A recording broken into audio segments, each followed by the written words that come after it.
Well, welcome to the first episode of the Alper Films podcast. We're still waiting on a name right now. But yeah, so we it is August 31st right now, and we have our short film coming out in 5 days, I believe, on Friday, September the 5th. So this is Alex Lavinson, who I've had on my own personal podcast before. And yeah, any Co-writer, introductions? co-editor, and obviously you're the director, but I'm also in the movie, so co-star. I honestly do more than you. You When, do when do more than me. Truthfully, I can't. I'm really the star of the film when you think about it. Like just I have like maybe like 5 seconds of screen time, but it's incredible. Your sound, I was gonna say the sounds that you make within the film really take over. Oh yeah. No, I that was first try, only one attempt too. True. I was gonna say we I don't really care. I was gonna say like I'll give them the cheat codes of the editing process, but dude, speeding up where you kick the hell out of Monthan at the end. Like when we sped it up, when I sped it up like an Spoiler. extra quarter of a second or whatever it was, dude, it looks like he slams his head on the ground, bro. That shit looks bad. Is this coming out before or after? Did we decide that yet? I feel like it should come out after. Okay. Yeah, I'm fine with that. I think that would be more reasonable. Yeah. They can, well, you don't even need to watch the film. You could just listen to the podcast. Yeah, And literally. like Um, watch the film like 20 times. This is probably going to be like fucking an hour, 2 hours long. So the yeah. film is only, what is it, 4 minutes and 25 seconds? Yeah, I think it's like 4 minutes and 25 seconds. I guess let's kind of just go through the different processes of making the film itself. So we can talk about the start of it, which is where we came up with the idea of it, and Well, kind of go from the there. idea stemmed from, did you come up with the idea?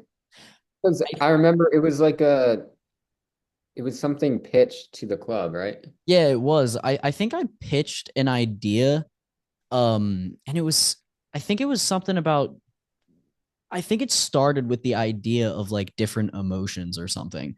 And then we kind of went into, or no, I think we wanted to do like an endless loop. And it started off as like a really kind of stupid idea. And then we ended up with this. I can't remember what the initial one was.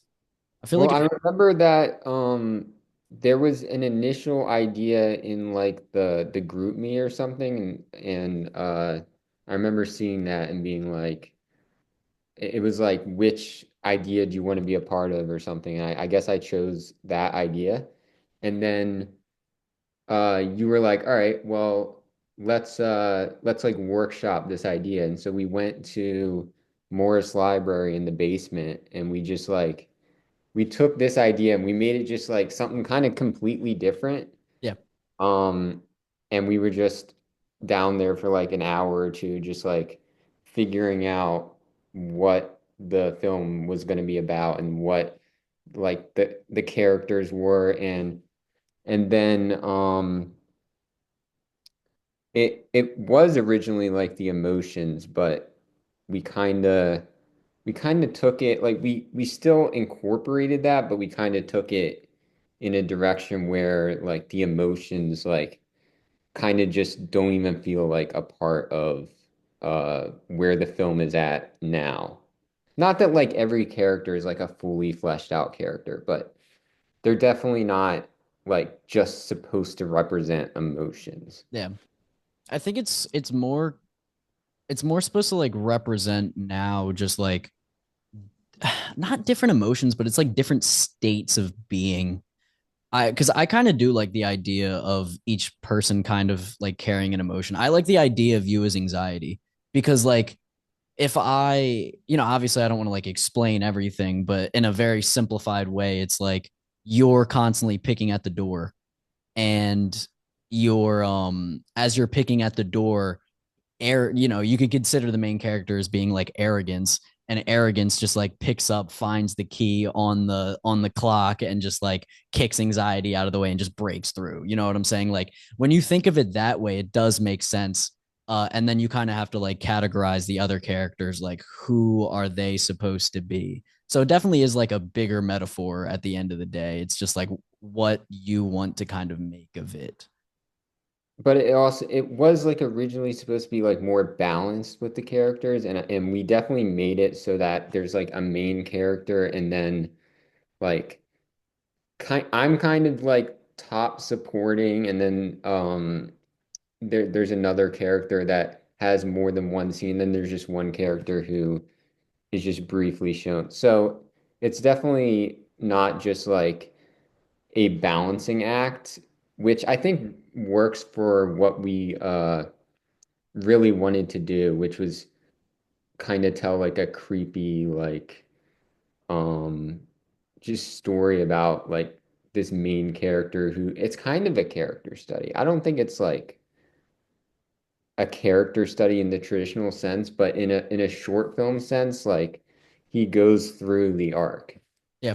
Well, I also kind of like the idea of like what the key is supposed to represent, as well as seeing that all of the characters are in different rooms of the same hallway as he's like trying to escape.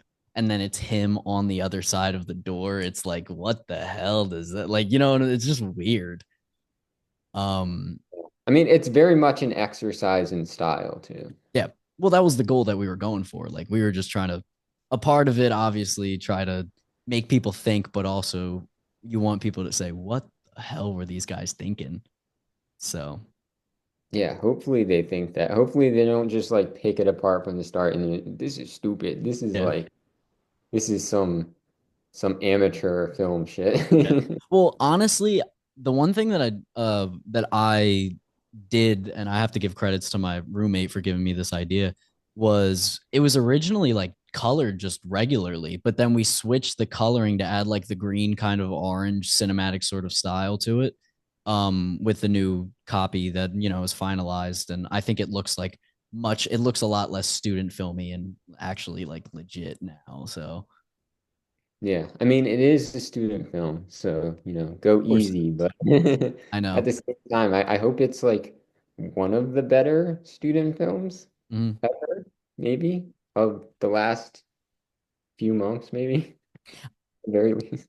Well, I think regardless of how the story is, how the acting is, however people want to consider that, I think the way that the movie was shot, and I gotta give credit to that because I shot it.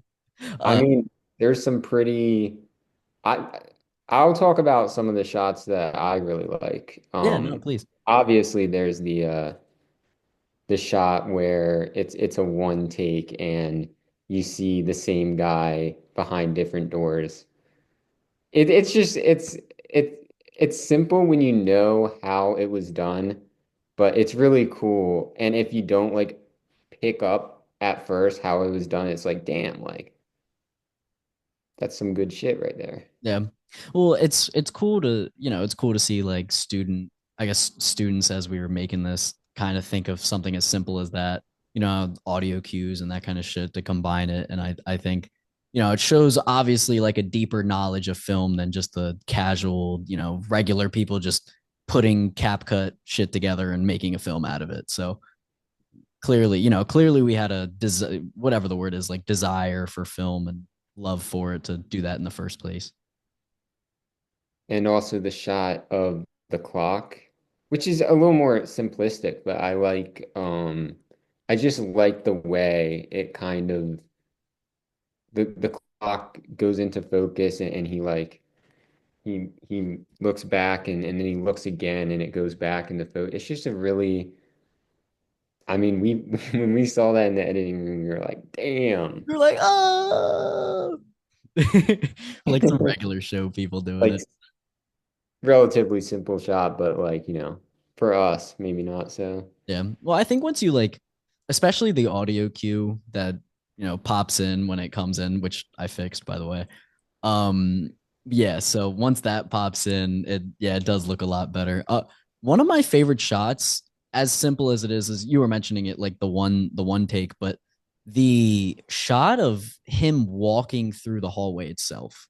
I don't know, like it's a long shot. Obviously, it's like that minute, 10 seconds long, But as he's like walking, you hear the thing, you hear Matt knocking at the door, and then he just keeps that like casual shoulders back walk, like nothing's happening. And then it starts to get like creepy. I don't know. I love the way that it turns out. And then that like fast shift when you move and you see him and he's like, what's going on? You know what I mean? Like, I just thought it was fucking awesome. Yeah, no, that is it is a really cool the hallway and honestly everything in that second half is like really weird and creepy and just kind of like almost disorienting and I think that was a lot of fun. I remember when we were filming it, Mm. um we filmed this in October, which is a long ass That time ago. long ago? Maybe it was November, but it was it was definitely last year. And yeah, it took us like 5 months to get around, 6 months to get around to editing it. But when we filmed it, I remember that the hallway shit, it was taking like a good amount of time. I was kind of just like off in a room, like hiding, like, damn, like when are they gonna finish this? Yeah. But you cooked with it, so Man, I don't want to like I don't want to out anybody out, but some of the like outtakes or the bloopers of that are it's so funny. funny. Oh my God. We have to like drop like one of them, Yeah, I was gonna honestly. say we definitely have to show one of them, but There's like the one where he like runs out like right in the line of the camera. dude, every time I was gonna say every time I see that one, I just start laughing because it's the shot is literally on him and he just opens up the door and starts running, and we're like, come on. So no, I remember well because it was towards the end of like filming that I'm pretty sure we were all like I was starving. Everybody was just trying to go home at that point. Yeah, no, So I was tired. I was like, let's get out of here. yeah, and I mean, We filmed it all in like, what was it, three I think hours? it was 3 hours. Yeah, I mean, it's like I said, it was a pretty simple thing. We kind of just told everybody, wear red, wear blue, wear black, depending on like what character you were, and it was pretty good. I would say like the next time we film stuff is like no logos. That was the only thing that watching back I was a little like not saying I don't want to promote Nike, like big deal, whatever, but he like Montan has a Nike logo right here and that kind of stuff. And I was like, that was the one thing that watching back, I was like, I wish you would have done that. But you kind of learn that stuff like over time, and we're student. Yeah, it's an amateur I was film. gonna say it's an amateur film. Nobody's probably gonna make a big stink about it. So No, oh, absolutely not. But that's one of the things that I was gonna say. Those are the things that like you recognize at the beginning that you step up from there. So it's pretty cool. Um, so when we were talking about the first half and the second half, I love the second half because of how disorienting it is. The first half, on the other hand, I actually really like it because it kind of sets up the second. I feel like if the first was as disorienting as the second half, it wouldn't have like as much of that power I feel that second half does because it's just very strange. Like the sample that's playing over top of it is just so weird and it fits so well. It was ridiculous because like as we were putting the music in, I was just like, let's try this. And you were like, there's no way this is gonna work. And then it just fit. So I don't think we should say no, what it is. no, I think that first of all, if you want to go find out what it is, do your best work. You can probably not that like hard. it probably isn't. You just speed up the video Yeah, I like. was gonna say just speed up the video. But I was very hesitant to agree with you on that for a while, just because I was like, I don't know, like that's kind of it just feels like Tacky. weird for the sake of weird Yep. and it is a little like edgy, but I think like watching it without that knowledge, because I showed and you did that too. You showed it to people, and it was like they actually liked it. They were like, "Oh, that's like kind of a weird sound. Like that, it kind of makes me feel a little uncomfortable." Mhm. And as I was watching it with them, I was like, you know what? It like weirdly fits. Like even like when the music gets a little like heavier, um, it there's like a shift in the tension in the Yeah. film, which is It's it kind of aligns really well.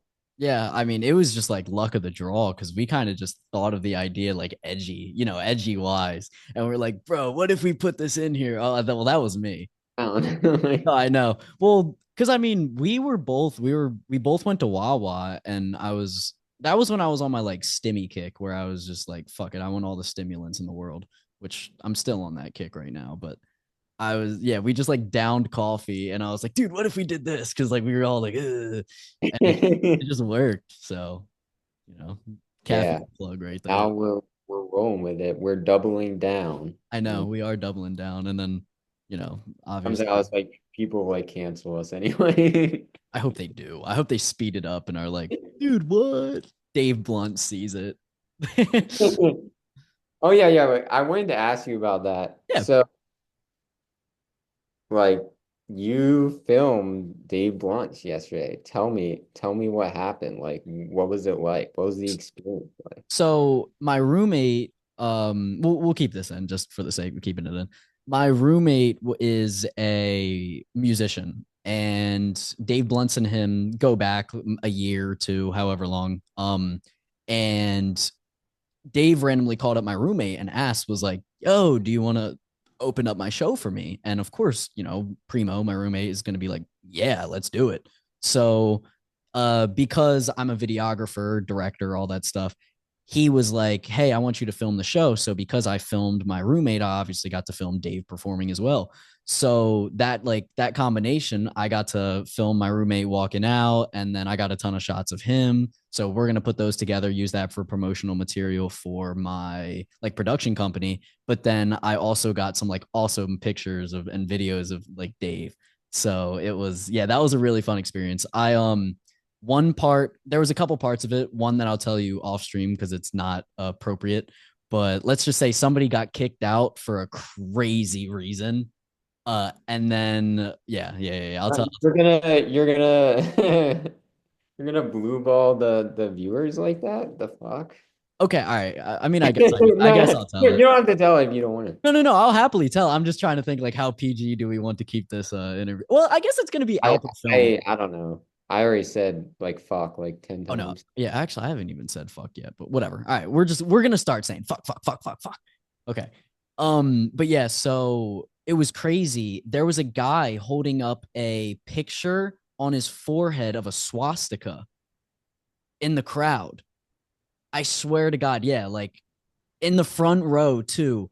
And I was sitting there and I was saying to Prima, I was like, dude, do you see that guy have like the swastika on his forehead? And then there was a ton of people like asking him to play HH and World War III, obviously. But like this guy actually had a swastika on his forehead. And um Dave like recognizes this and gets security to kick the guy out. And he's like, spit on that motherfucker as he's walking out. Good And on you for that. Good yeah, on no, you. I know, but it was, yeah, it was crazy. So I got like pictures of that, videos of that entire thing, but good God, it was nuts. And then that picture of like me with the camera up in the air with Dave Blunt's like right beside me, dude, I love that picture. It's awesome. So did you talk to Dave at all? No, I really wish I did. I didn't get the chance to talk to Dave, but I'm hoping the opportunity arises. So I have like a ton of footage that I'm gonna send to his manager, and then once I send it to his manager, hopefully they like the footage. Maybe they'll ask for me to film again, and then from that experience, I'd like to talk to Dave because I want to show him the short film, and then as well as I'd like to have a conversation with the guy because he just sounds funny. Like everything about the way that he presents himself, the lyrics that he writes, and the stuff that he says on stage. I don't know. Like he just seems like a cool ass guy. So I'd I like mean, that. you filmed this concert and you didn't get to talk to the man. You didn't even get a selfie. You know? Well, That's he just as soon as he was gonna stage dive, and then yeah, he's not stage diving. um, and then what happened was, yeah, he was just like, screw this, and he said bye, and then just like hopped off stage and then walked out. So it was pretty funny. I wish hasn't he done it in the past? I don't think he's stage dove. No. No, he like he's been talking about it a lot, but I don't think he's done it yet. Have like the pallbearers down there. Yeah, no, literally. It was funny. I was just like everybody was like, yes. So he was going to three different sections within the crowd, like the left, the middle, and the right. And he's like, do y'all want to be? He was like, do y'all want me to stage dive? Half the people were like, yeah. The other half were like, no. I hope I got footage of that. But yeah, he did that like three times. So I want to like put a little thing together because that's definitely like a viral clip on TikTok. That's hilarious. But yeah, so all right, back to the film. That's my Dave Blunt story. Well, hopefully he sees the film and hopefully I he hope, likes yeah, I hope he does too. I'd love to show it to him and then eventually get to yay if that's possible, but we'll see. it. We'll see about that one. Yeah, Like Kanye starts promoting our short film. yeah, Kanye, yeah, dude, yeah. I don't give a shit at that point. People are seeing No, I it. know. Literally, that's what I'm saying. If it ever got to the point where Kanye's promoting it, we're doing something right. We're terribly wrong, but right in the we will actually gain popularity through that. I think I was gonna say I'm not saying we took it safe like we played it safe with this short film, but we definitely we played it we played it in a way where it makes the person think or the viewer think as well as but it's not just like edgy for the sake of being edgy. You know what I'm saying? Like clearly obviously a loop, what the loop is supposed to represent obviously is up to the viewer's interpretation, how long he's been in the loop, all of that stuff. Like there are certain things that kind of key into that, but you know Yeah, and I don't want to give answers. I think that it's something that people should watch and draw their own conclusions from. But I'm willing to talk about like the process and some of the ideas that were involved in it. Yep. Something that arose, and I really love it actually, is the fact that if you pay attention, there is no lock on the door. Yes, that is true. And do you have like, do you think that's just a mistake, or do you think that there could be a reasoning for that within I the th- film? I think there's absolutely a reasoning for that. Because I kind of agree too. Yeah, What's because your, I don't like I once again I don't want to give like the sauce away, but yeah, yeah. I'll dabble around it and kind of things that what it's kind of represents is I like the idea that you representing the anxiety emotion are like constantly trying to pick at it. You know what I'm saying?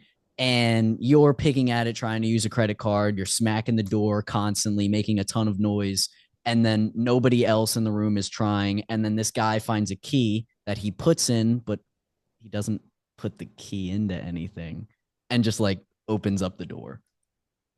You know, Part of it to me seems like you can interpret it as like a dream of sorts because like who finds a key behind a clock and then opens a door without a lock on it? It's like what the hell is it's almost fever dreamish, yeah, and then it ends with him falling and waking up.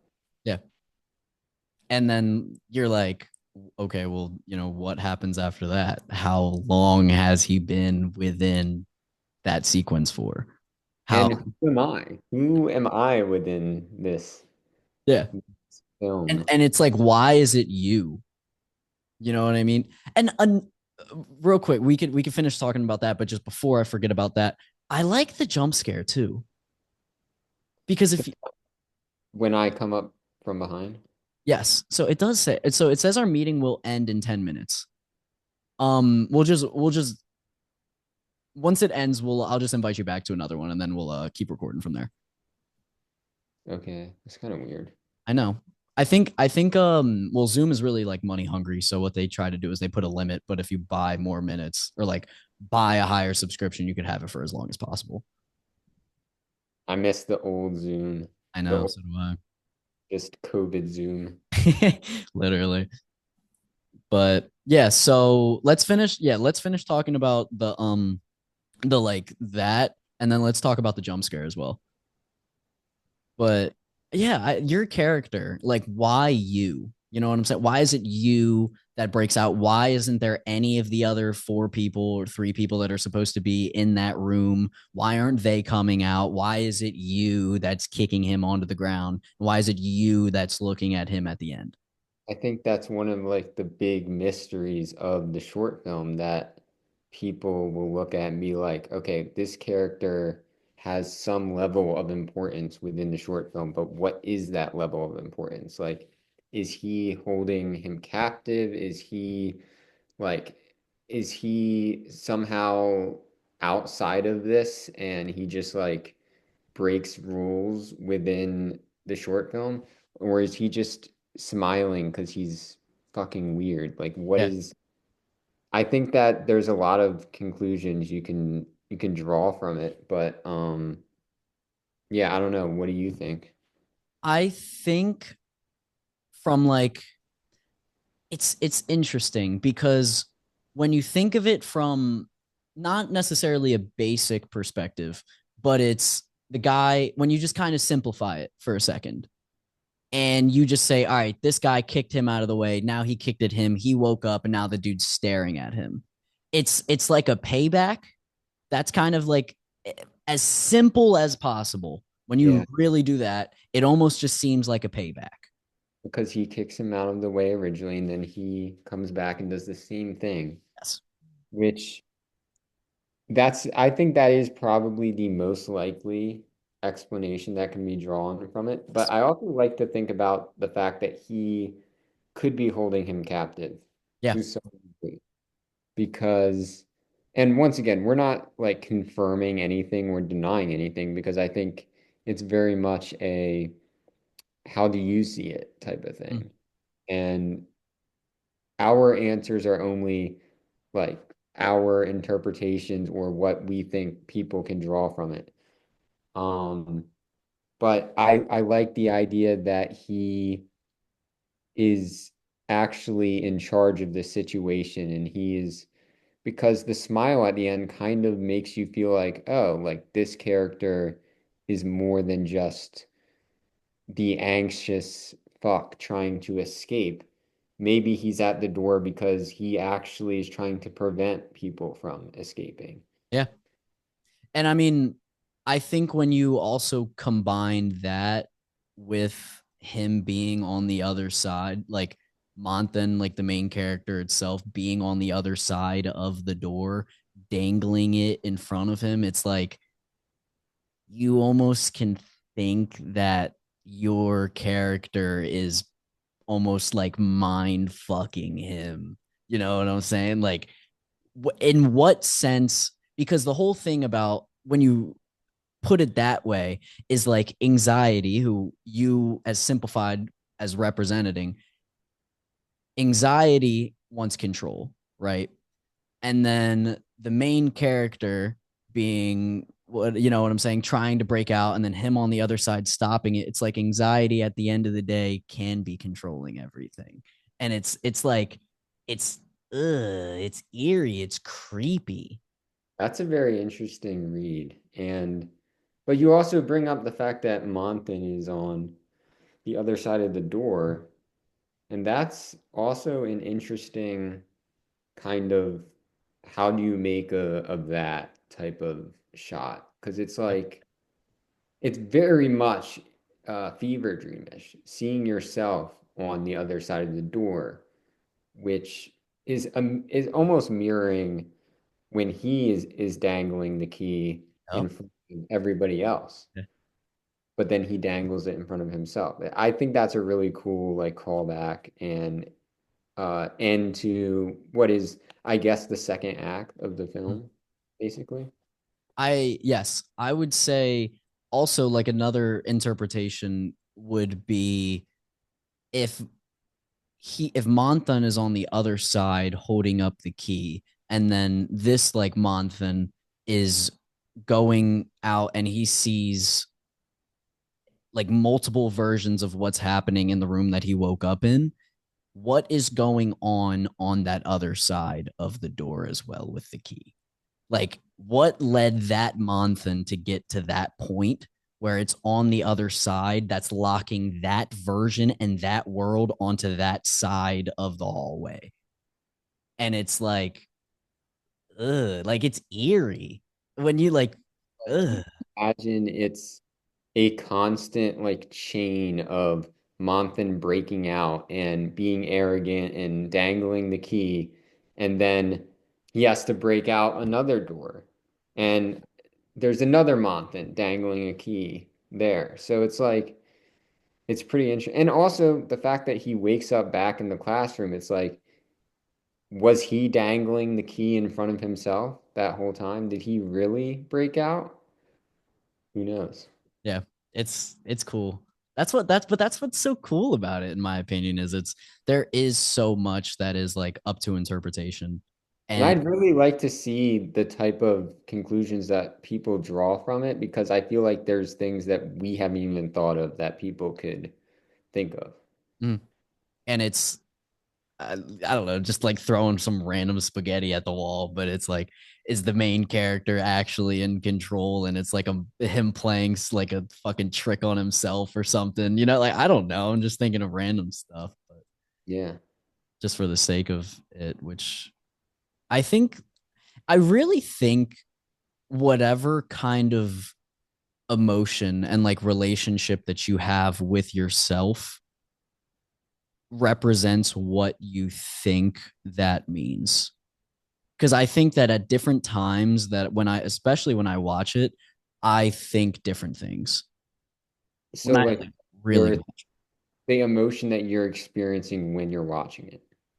Yes, and I would say like just as a whole, I'm not saying if I watch it angry then this means this, but like you know how when you're having a great day and this, you know, you watch something and it's like, oh, that's really cool, but then you watch the same thing on another day and you're like, damn, this person thought of that. You know what I mean? Like Yeah. that's another thing that I kind of feel when I watch this film. No, I get that because I remember when I saw Weapons in theaters and I really liked it and it was because I felt like the mood I was in was allowing me to relate to it in a specific way that I feel like maybe was not how other people saw it. So I think that when you watch a movie, you very much bring yourself into the movie and you allow yourself to interact with the movie in a specific way that can be therapeutic and cathartic to yourself. Yes. I would say, do you think that this film is a hopeful one or kind of like a dreadful sort of film? What's your interpretation? What do you feel about it? I mean, I think it's kind of inherently fucked up. Like I think that most loop films, I think of Inside Llewyn Davis a lot, which is kind of like a loop film where it starts like the first scene is like paralleling the last scene. 1 minute. And it's a really sad movie about a guy who just cannot find work within the music industry and just continuously gets shut down. I feel like loop films in most cases are depressing because time is not moving. Time is staying the same in a sense. And I think the fact that the clock isn't moving is very like representative of that. And I think the fact that he looks back and he sees that is why he pulls out the phone in the first place to like really look at it. And then that's why he walks up to the clock in the first place and finds the key. All right. Well, we're gonna apologize for the cuts, but we are broke and we just got out of college and we do not want to pay for a upgraded Zoom plan. So Yeah. apologize. Fuck you, Zoom. Yeah, fuck you, Zoom. Um, anyways, what I was saying was I'm glad I got the extra time to actually think about it too. Was I think that there's also a a deeper kind of meaning to the key being on the back of the clock because number one, the clock isn't moving. There's a key that's on the back of it. Somebody had to put the key there in the first place, right? Who put the key there? Why is the key there? Especially if the door can just open immediately. Is this some kind of sick game that maybe I or some off-screen character is playing? Who the fuck knows? Yeah, like it's cool. I think it's cool when you think of it that perspective. Is it's like so the key clearly wasn't to get out of that door. What was the key to get out of? It's you know what I'm saying? Like it's Maybe just finding the key is all you need. Maybe yep, just having the key is confidence in a yep. sense. I was gonna say I think the key physically can represent you finding your way out of something, but I also think the key being on the clock is supposed to be representative of possibly time itself. And it's like, why is that there? And I think that time clearly isn't moving because it's maybe some level of purgatory. And what did Montan do in his prior life that led him to be in this? You know what I'm saying? Like corny shit. I mean, it very well could just be hell, straight up. He Literally. is stuck in hell. And does time move in hell? It's I would just assume not. forever. It just feels like I think time is forever in hell and heaven. Um, I'm not a practicing Christian, so I could be dead wrong. Regardless, that was yeah.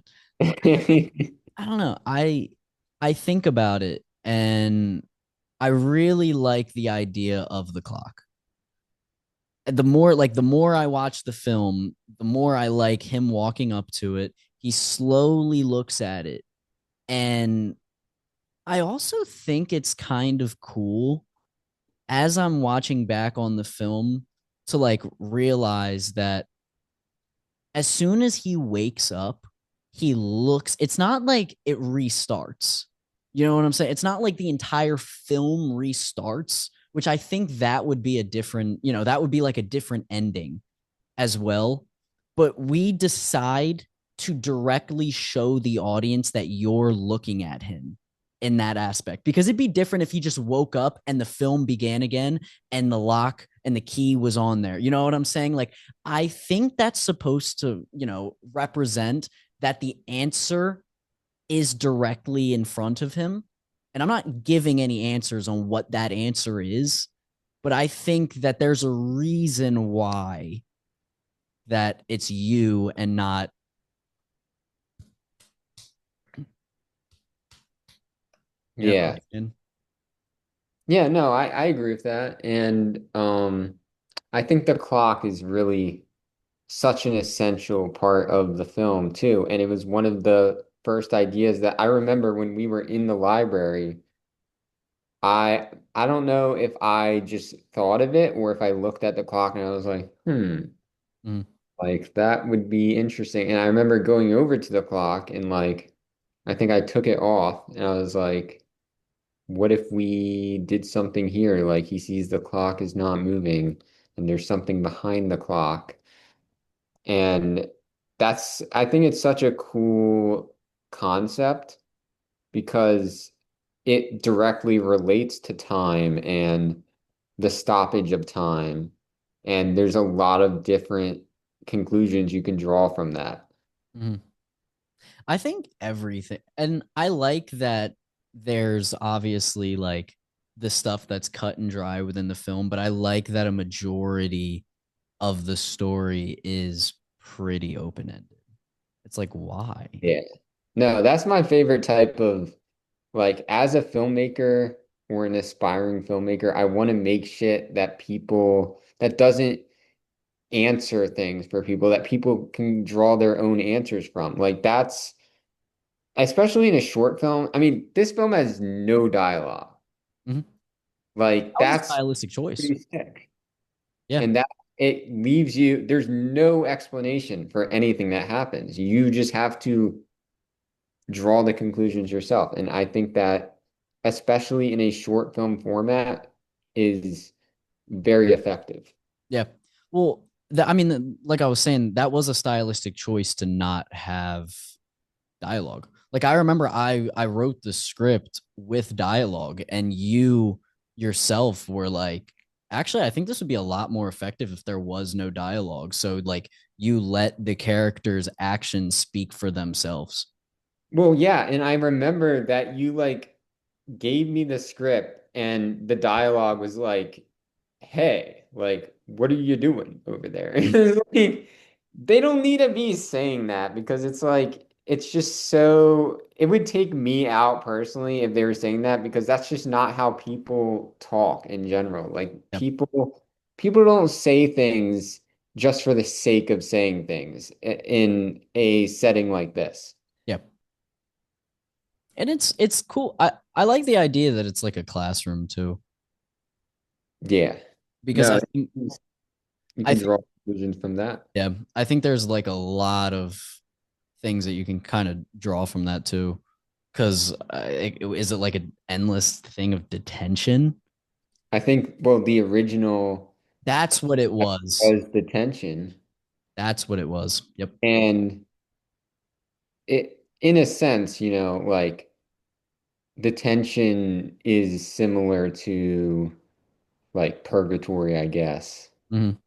or something like that, some sort of punishment. But this is an endless detention, which would be like hell, an endless detention. Yeah. Well, that's why I think it's also effective too. Like that idea is effective because it is detention, and it's like every five students in a room. One of like the other three essentially gave up.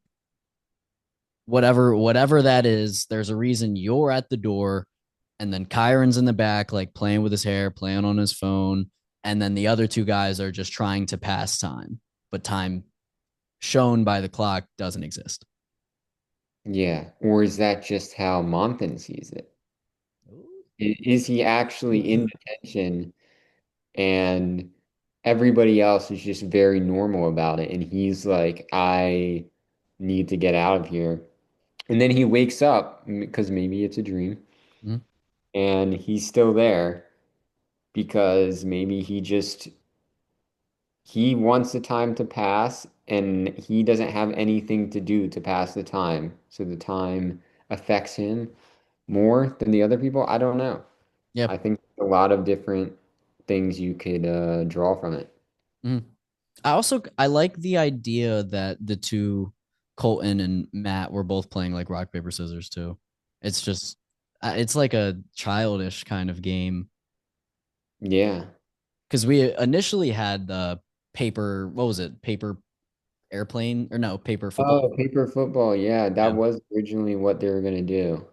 but we But switched it. rock, paper, scissors is so strange, honestly. Yeah, It's like, why are you playing rock, paper, scissors on repeat? Like, how fucking bored do you have to be? but that's the point, Yeah, what I'm saying? Yeah. So I seriously, I think like stylistically, the decisions that we made within the film really make sense. It's whether or not you care for the story. You know what I'm saying? Like if it touches you. And for me, I mean I watching back that's just real good. touches me great. But Feels so good. watching back on it, it was just I don't know, like I'm really impressed by the story that we were able to come up with. And I'm really glad that you switched the idea of like the initial detention into being the story that this is now. That would have been boring, No, it really would have been. Really would have been. Would have been simple. Yeah. I love that because I think that all like great ideas start with something not as great and it just snowballs into something way better and way more interesting. And I feel like all great stories can be traced back to something that wasn't great, but then it eventually comes becomes great. And I don't, I'm just saying that. I don't know if like There Will Be Blood started as something terrible at first, but Mhm. I think that just like going over the idea over and over again, you find new things that you want to introduce to the idea, and it gets better and better and better. And that's kind of how our writing process turned out. Mhm. I think for me, watching back and kind of like entering the character and entering the mind of Monthan, like as as you're watching it, is do you think that he's a like relatable character? Do you think that the character that he portrays is like the normal person that would be put in this situation, or do you think like the average person would be the three people that just gave up, or do you think it's also, hold on, I was going to say, do you think it could be where it's these people already know the loop, and like Monthan and you in there are like know it, and maybe you're like the boss of it, and you're the and like Monthan's the character that's still trying to like fight it and break out, and you know what I'm saying? Like there's at different points they Like, were Monthan. okay, yeah, that's an interesting theory. I think Monthan is relatable and believable in a sense where he's in detention or whatever this is for a reason. And you see that reason when he kicks me and then leaves and dangles the key. He's arrogant and he's Yeah. a piece of shit. And it makes sense that he would be in this circumstance. But at the same time, it's relatable because uh like if you're in that situation, you're really bored, you want to find a way out, and you notice that the clock isn't moving. Maybe there's something to that. Maybe like you're making your life more exciting in that moment, which is also why it could be like a daydream or just a dream of sorts, where he's so fucking bored out of his mind that he is like, what if the clock wasn't moving and there was a key behind the clock and I could get out of this room and I could actually like be cool and like walk down the hall with an amazing sense of aura. Like I it, also think it's symbolic that clearly like you're scratching at the door for God knows how long. You know what I'm saying? Like you're scratching at the door, you're trying to open it when the door can clearly easily just be open because there's no lock on it. Monthan at no point before he finds that key even thinks about trying it. And it's you're trying to open the door the whole time.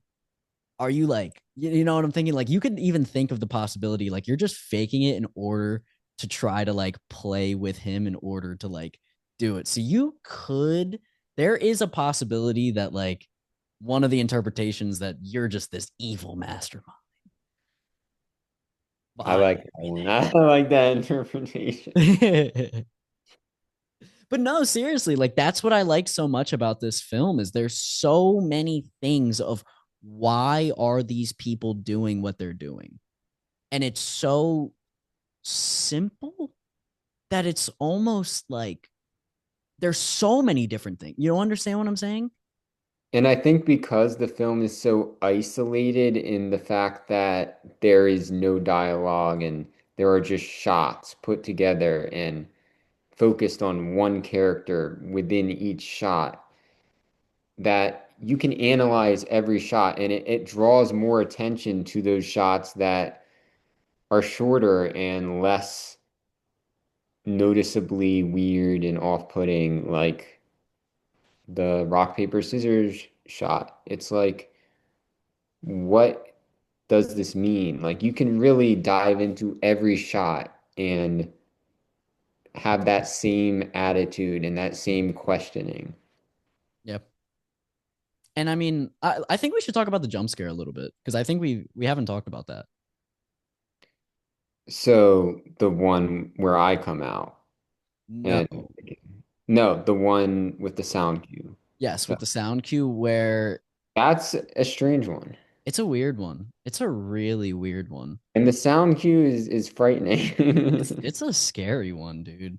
Like I remember showing it to people and they like genuinely be like "Ugh," when they would see it. So well, number one, it was What effective. is happening in that scene? So it's all three. I don't believe that you are in it. I think I am. Are you in it? I think it's four of us dragging. Are you in it? Are we dragging Colton? Is that what we're doing? No, you're picking up Matt. Hold on. I'm actually looking at Oh, this real okay. quick because that's really interesting. I thought I was in it. I'm pretty sure you are. Or maybe you're, let me watch this real quick. Or let me just pull it up because that is a very big game changer. I'm gonna go see if my dog needs to come in. I bet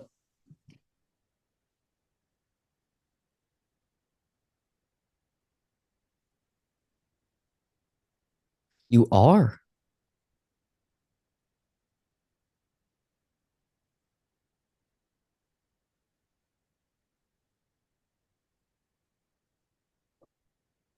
Oh, interesting. Hmm. Apparently not. You are. All right. Well, I'm gonna cut that out because then these people are gonna be like, they don't even know their own film. No, we watched it like once. Yeah, No, no, we probably watched it dude, I think we've watched that. like 50 plus Oh times. yeah. We watched it a lot. I Um, shit ton. yeah. Well, yeah. The only person that's not in it is Monthan. Yeah. So it's like, is that the Monthan that is outside the door? The Monthan from that room? Like what is Monthan doing in this room? Is he just not in the room to begin with? Is this a past version of the room before Monthan? Like Yeah. I seriously, I believe that that's what we were going for as we were writing it. I think what we were going for was there was a reason that there was you and then everybody else carrying Matt, but there was no Monthan in there. and here's an idea is that Matt escaped and then was kicked Mm-hmm. and we carried him back in the room and then he wakes up and sees me or maybe somebody else. Yeah. And that was pre-Monthan or maybe on some timeline that's parallel to it. Who Yeah. knows? I do think that it is really important to note that this is happening multiple times in different rooms. Yes. I think that's something that also needs to be touched on too. Is it's like why is this not just happening in only one room? You know what I'm saying? And then it's just creepy to think about. The entire hallway sequence adds this whole like sci-fi kind of element to the film where the first half is relatively normal. I mean, It there's is. obviously the key behind the clock, which doesn't make much sense, but it doesn't really play with like conventions of time and space. But when you go out into the hallway, it's like Matt is in the same shot in different rooms, and Monthan sees him in each room, and it's like, what the fuck is that? You know what I do like, and once again, simplifying it is because Matt's wearing red and he's the person that's banging on the door. He's supposed to symbolize anger. Hmm. And I think it's pretty cool that you see him like banging at the door initially in this one, as well as that one. Come back, it's him again, and then it's him being dragged away. So, was so like, what was so bad or what was so angering that even like Kyron, who was sitting in the corner, had to get up and like carry the dude away? Because clearly, like Monthan, if he was in that one and he's on the other side now, was Monthan like, is there no physical key and it's just you have this ability to open up the door or not? It's deeper. You know what I'm saying? Like, I Yeah, think, seriously, I think that it's obviously clearly deeper than the key. it could be very much emotion dependent. It could be what your emotion allows you, your emotion in that moment after finding the key allows you to do. If you're extremely confident, you can open the door. And maybe the door, I mean, my interpretation has always been that the door is locked because, they're banging at the door, they're trying to get by, but there's no lock on the door. So it's like it's locked, but there's nothing to unlock it with. Mm. Maybe the key just automatically unlocks, or maybe it's just feeling like you're going to unlock it, feeling like you have the ability to unlock it.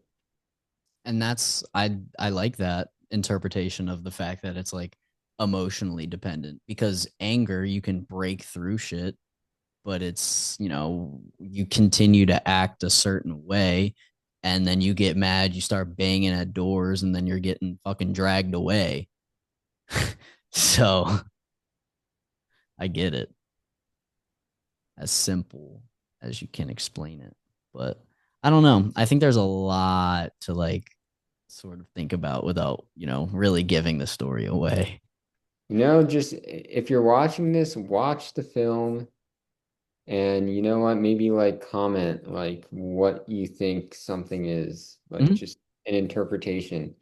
Because I want to see people what people think. I really do. I really want people to go in with an open mind and just come up with something. I really want people to like watch the film too and not just kind of watch it as a normal loop movie like he wakes up and he's back in the same position again, but just kind of like look at the symbolic sort of meaning of stuff. Yeah, it's That's like why does that happen? Yeah, Yeah. it's a loop, but why is it a loop? Mhm. And I hope that it's kind of, I guess my biggest hope with the film, that with what we were going for, is that automatically is what people start thinking. And it's not just like an immediate sort of loop thing. It's like, oh, that's just a story. Like, I want people to wonder why that happened or what that meant rather than just like watching it for what it was. That's always been the goal for like the films that we've made and that we're going to continue making in the future. Yeah. Man, I miss going to Dover to edit this film. Like that was actually those were some fun sessions, you Those were know? some really fun sessions. And just editing was such a process. Like I was not prepared for how taxing it would be. Because this is the first thing I've ever even indulged editing on of this capacity at least. Mm. So it was definitely a interesting experience to me. And it took, was it 4 sessions of editing? Yeah, I think so. Yeah. And they were all at least like 2, 3 hours long. Well, because we put like the backbone together. We found out all the shots that we wanted. and then we really figured out like sound cues. So we put the shots together, then we figured out sound cues, and then we figured out music, and then still just here and there, just different kind of changes that we want, and then listening back to it, and it's like, we want this sound to be here, and then it was funny because I would. Back it over and over Yeah, again. it was funny when you texted me and you wanted the sound to come in a little bit later. I was just like, oh, so angry. I know I should have said something earlier because I did notice it earlier, but then I was just like, all right, what? This is supposed to be the final cut. It's bothering me. I don't give a Yeah. shit. No, and that's fine. I'm glad that you ended up saying that. But I was just like, I did. I felt like a dick. I felt like a pest. I was like, I wish you would like. have just said it earlier. But yeah, no. I mean, also one of the things that I like, I liked the what we added to it, or what I added to it, like during like the finalization of the short film, was the beginning music. So we initially just kind of had him like waking up and then the sound started. But I like how the film starts and he's in a daze. Like that sound that like Yeah. like I love that sound within the film because I think it kind of enters the mind of Monthan, and it just shows you because of like how bored he is. He's like tapping that constant, like he's just like finding anything to pass the time, just like the other guys are. And then because he starts hearing the sounds of the other guys, he like comes to reality. He's like, all right, I actually need to like do something about this. Yeah. And I'm also glad that we removed the hell noises from like the fucking intro, which is like royalty free hell noises. Dude, that It was just it sounded bad. It sounded really bad. Like, but yeah, I like how it opens now. I like your production logo. It's thank you. fucking Did you see what else I added to it? So I had the sound, or like the thing, and then it reverses really quickly and just shuts off, and it has that like kind of sound. I'll a new ad. yeah, I added it to it. It looks a lot better. It has Like more. better than in like this is not the same that in the short you posted. No, it's not the same in the short that I posted. I added like a little extra thing that it closes out, because the short film goes right. It just kind of like jump cuts into the short film, but now it actually shows like the logo cutting out and into the movie.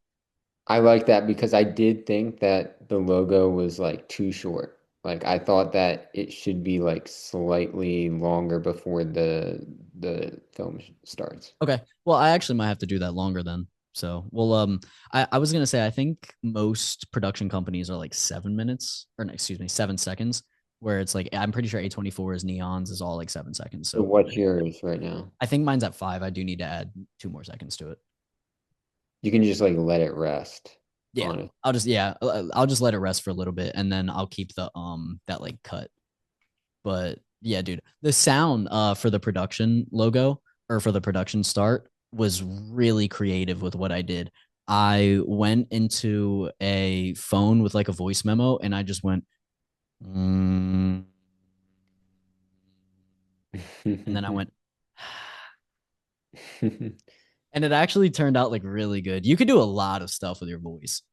Yeah, you could. I mean, all the noises that are like in the background, like some of it was from when we actually filmed it, but I believe we also did a little our own, and it's all of the shit was stuff that we could do on our own. Oh yeah, It was just like, yeah. just and then knocking like I know. I think, yeah, I was gonna say, I think sound wise, especially after you mentioned wanting to like lower, there was a couple parts in the previous cuts where it was like some of the sounds were really loud, and then I ruined it. What am I saying? And then I cut those out. But I think it sounds like, I think the prominence on how loud certain sounds are compared to like what you're seeing, I think it really like sounds a lot good. And for an amateur student film, I think it's pretty damn good. yeah, no, I really like it. I really like the use of sound, especially. I also like how we So I think the way that I look at this, and this is how I believe that you should look at shit within life, is you do want to take things seriously. So a lot of people will just do things like as a joke, or they don't want to take it seriously because if you take something seriously and you fail or you lose, it weighs a lot more. Does that make sense? Yeah. So I like the fact that we shot this and then added like the actual borders on how you would for a real movie. We added coloring to show that it would be a real movie, a production logo that it would be like a real movie, because I want people, the biggest thing that I want people to take away from this short film is I don't want them to rate it or critique it as a student film. I don't want them to watch it as a student film. I want them to watch this as if like a professional were to make it, which means I want you to constructively criticize it as bad as you possibly can, because I want to be judged like those. And seriously, if you don't say that, and people, that's how like let me think of it as this way too. Like when you are at when you're in high school, or when you high school is a great example actually, and one of your classmates is making SoundCloud music and they're posting it on the internet. Nobody listening to it is rating it or listening to it like they're grading real music. Does that make sense? Yeah. So when music actually starts like getting good is when people will start rating it as real music. Exactly. So Yeah. when people start saying like, "Damn, this shit's like bad," that means it's good enough for them to rate it as bad because it's done in a professional manner. Does that make sense? Yes, and I totally agree is that I would rather have people picking it apart than just like giving it the side eye in a way where it's just like something that they're gonna forget about in an hour, Mhm. something they came across on the internet. Or like I don't want it to be like a fucking reel or just some fucking YouTube short that you like put on because it has an interesting fucking title and you're just like, oh, well, I have nothing to do for the next 10 minutes. So let me waste my time on social media. This is not that. This is a short film. This is a real short film to me. This is a real short film to me as well. And I think the amount of time that we have put into this, I think that it deserves to be treated as one. And it's not just like a student made film. Like I want it to be seen as that. And I believe watching back on it, regardless of what anybody thinks, like you and I made something that, regardless of what people think of it, we look like we know what we're doing. Yeah. I mean, especially you. You're the director. Take credit where it's due. Thank you. Yeah, but you like seriously, and I mean that this story would not be what it is without you.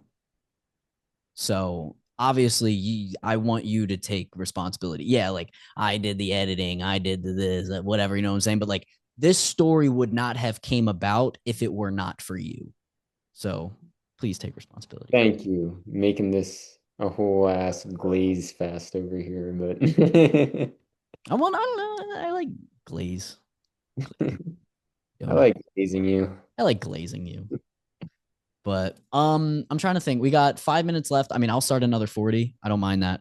But is there anything else? I feel like we kind of discussed everything, all the different interpretations, all the different shots, what they mean, the emotions, as well as like what each character is kind of supposed to represent. Is there anything else that we'd like to kind of like add on into it? As far as the short film goes, I think that like we picked it apart as much as we needed to. Mm-hmm. So, no. Word.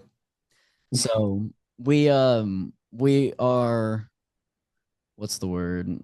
5 date 1, 2, 3, 4, 5. We're 5 days out and we still haven't, maybe we shouldn't say this, but we still haven't officially came up with a title for it yet.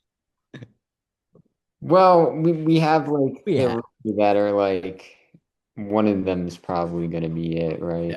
Yeah. Well, I was gonna say we have like a ton of different. Endless Hour was always the The thing. default. Yeah, but I feel like that just sounds Endless Hour for me. Endless Hour just sounds like student filmy. I don't like it. The way that it, you know what I'm saying? I get that, yeah. I mean, I don't know what I like the most. I don't know if there really is like a perfect name that we've come up with. Hmm. So, I was gonna say because we have it's either 12:53 or 12:54 on the clock. Because we had that one I like because it's simple and that's kind of what I want.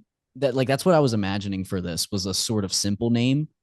I just think like I like the idea of the max occupancy or maximum occupancy, but that kind of for me that sounds very video game action film. You know what I'm saying? So I was just kind of on that one. yeah, no, that does sound like a fucking action Right? movie. Yeah. Max Maximum occupancy. max occupancy. But Imagine like fucking Jason Statham with a fucking busting through doors. yeah, literally. So, yeah, we still have the 5 days to come up with the name, which is hilarious because we still have no clue. But honestly, the coolest that like the thing I like the most about that is the honesty. You know what I'm saying? Like we had this whole fucking Zoom planned out with what we're gonna talk about, what the interpretations are. We still haven't decided on a title, and it comes out in 5 days. Like that's So awesome. so please don't like comment under the fucking video like, "Oh, what is this about?" Like make your own Yeah, conclusions. Like literally. like don't be, "Oh, well, I have no idea what this is about. I just watched it two times and I don't know. I can't draw any conclusions. Just Figure do it it. out." If you literally want to simplify it as much as possible and that's what makes you happy, I'm not gonna say that do that because don't I'm joking. If that's what makes you happy, that's amazing. If you don't want to draw a conclusion, you don't have to. Like at the end of the day, if you're interested, you are. If you're not, I you're agree. not. I agree. And I want people to, I want people to think of that. So But we want you to be interested. That's the goal. that is absolutely the goal. So I believe that that's a good place to end the official Poddington on. So Yeah, sure. this was Alex Lavinson on the first episode of the Alper Films podcast. So let's get it. Closing thoughts from you, my good sir. Go watch our film. That's my only thought. Go watch Midless Hour. Go watch Brandon's film. Go, he Oh, directed the shit out of this one. yeah, go watch my phone. Yeah, shut up.